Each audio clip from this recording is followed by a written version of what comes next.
राज्यसभा नामांकन में कांग्रेस का शक्ति प्रदर्शन, लेकिन कमलनाथ की गैर मौजूदगी पर उठे सवाल।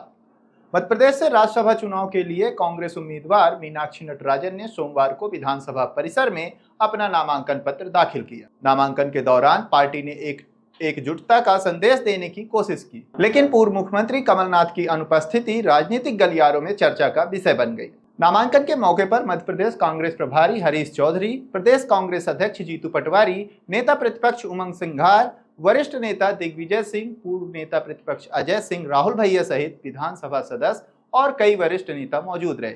हालांकि पार्टी के सबसे वरिष्ठ नेताओं में शामिल पूर्व मुख्यमंत्री कमलनाथ कार्यक्रम में नजर नहीं आए। कमलनाथ की गैर मौजूदगी को लेकर राजनीतिक हलकों में कई तरह की चर्चाएं शुरू हो गई। हालांकि कांग्रेस नेताओं का कहना है कि नामांकन में पार्टी का पूरा संगठन एकजुट है और किसी नेता की अनुपस्थिति को राजनीतिक अर्थ नहीं निकाला जा सकता।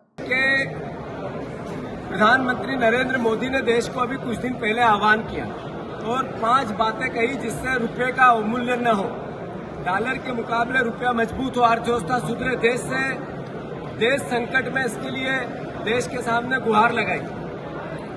एक तरफ देश संकट में आर्थिक रूप से इसकी गुहार है और दूसरी तरफ तीसरा कैंडिडेट खड़ा करेंगे और हाउस स्टॉन्डिंग विधायकों की खरीद फरोख्त करेंगे, उनका लोकतंत्र की हत्या करेंगे। भारतीय जनता पार्टी का 2 चरित्र एक साथ सामने आया है। ये सामूहिक निर्णय बीजेपी ने लिया, केंद्रीय नेतृत्व से पूछ के लिया, बहुत मंथन के बाद लिया कि 10 विधायक कम है, उसके बाद भी हम तीसरा कैंडिडेट खड़ा करेंगे और कांग्रेस और अन्य निर्दलीय विधायकों का आर्थिक रूप से या अन्य तरीके से प्रलोभन देंगे या डराएंगे और फिर उनका वोट लेंगे। ये लोकतंत्र की हत्या का कुचक्र लगातार बीजेपी का तीसरा कैंडिडेट, तीसरी बार विधायकों की खरीद फरोख्त का प्रयास, ये भावना आपको समझना चाहिए। मैं फिर से बहुत हाथ जोड़कर विनम्र प्रार्थना करता हूं मध्य प्रदेश की जनता से, कांग्रेस पार्टी 500% अपने प्रत्याशी को राज्यसभा भेजेगी।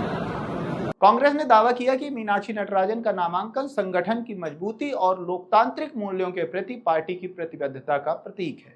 रिपोर्ट के अनुसार अब कांग्रेस विधायकों को बचाए रखने के लिए विधायकों को कर्नाटक भेजने की तैयारी भी की जा रही है।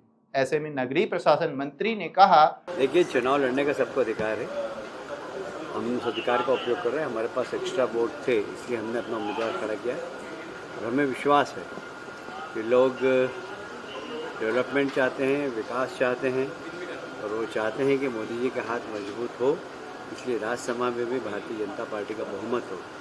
ये आम जनता चाहती है और मुझे लगता है कि इस कारण ही लोग हमारे उम्मीदवार को वोट देंगे और हमारी तो अपने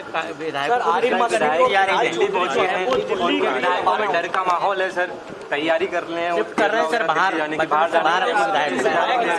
डर है कांग्रेस को डर है कि अरे मोबाइल पीछे करो भैया, मोबाइल पीछे करो, जनता नीचे करो ना यार भैया।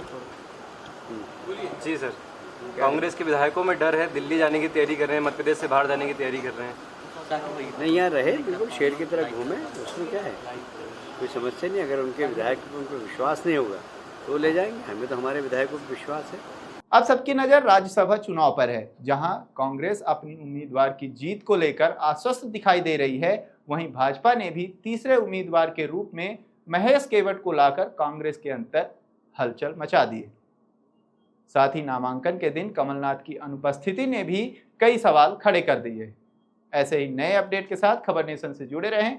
खबर नेशन यूट्यूब चैनल को लाइक, सब्सक्राइब और शेयर करें।